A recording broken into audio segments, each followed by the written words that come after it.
नमस्कार मित्रांनो. महाराष्ट्र राज्यातील सर्व सरकारी कर्मचारी आणि पेन्शनधारकांसाठी एक अत्यंत आनंदाची आणि महत्त्वाची अपडेट समोर आली आहे. 8व्या वेतन आयोगाच्या स्थापनेबाबत आता हालचालींना वेग आला असून या संदर्भातील सर्वात महत्त्वाची बैठक आपल्या पुण्यात होणार आहे. हो, तुम्ही बरोबर ऐकलात. दिल्लीसोबतच आता पुण्यातही 8व्या वेतन आयोगाची समिती भेट देणार आहे. या बैठकीत तुमच्या पगार वाढीबाबत आणि पेन्शनबाबत कोणते मोठे निर्णय होऊ शकतात हे आपण आजच्या व्हिडिओमध्ये सविस्तर पाहणार आहोत. व्हिडिओ शेवटपर्यंत नक्की पहा. नॅशनल कौन्सिल JCM कडून मिळालेल्या माहितीनुसार 8व्या वेतन आयोगाच्या मागणीसाठी 2 टप्प्यात महत्त्वाच्या चर्चा होणार आहेत. पहिला टप्पा दिल्ली. 28 ते 30 एप्रिल दरम्यान नवी दिल्ली येथे केंद्र सरकारचे अधिकारी आणि कर्मचारी संघटनांची पहिली बैठक होईल. दुसरा टप्पा पुणे, महाराष्ट्र. सर्वात महत्त्वाचे म्हणजे 4 आणि 5 मे 2026 रोजी आयोग पुण्याला भेट देणार आहे. महाराष्ट्र हे सरकारी कर्मचाऱ्यांचे मोठे केंद्र असल्यानं पुण्यातील या बैठकीकडे संपूर्ण राज्याचे लक्ष लागले आहे.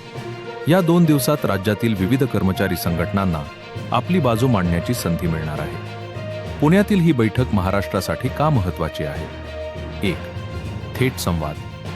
महाराष्ट्रातील राज्य आणि केंद्र सरकारी कर्मचाऱ्यांच्या स्थानिक समस्या आणि वेतन त्रुटी आयोगासमोर थेट मांडता येतील. 2. पेन्शनधारकांचे प्रश्न. पुणे हे पेन्शनधारकांचे शहर म्हणून ओळखले जाते.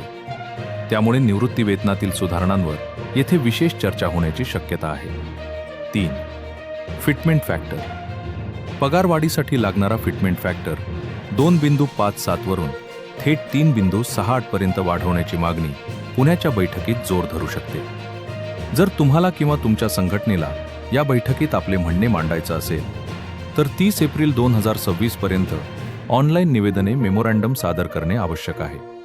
आयोगाच्या अधिकृत पोर्टलवर जाऊन तुम्ही तुमची मागणी नोंदवू शकता. लक्षात ठेवा, पुण्याच्या भेटीत त्याच संघटनांना प्राधान्य मिळेल ज्यांनी आधी नोंदणी केली आहे. मित्रांनो, 8व्या वेतन आयोगाचे पाऊल आता महाराष्ट्रात पडत आहे. ही आपल्यासाठी मोठी उपलब्धी आहे. यामुळे 2026 पासून लागू होणाऱ्या नवीन वेतन रचनेचा मार्ग मोकळा होणार आहे. पुण्यातील बैठकीत नेमके काय घडतेय याचे प्रत्येक अपडेट आम्ही तुमच्यापर्यंत पोहोचवू. ही माहिती महाराष्ट्रातील तुमच्या प्रत्येक कर्मचारी ग्रुपवर शेअर करा आणि अशाच नवनवीन अपडेटसाठी चॅनलला सबस्क्राईब करायला विसरू नका. धन्यवाद.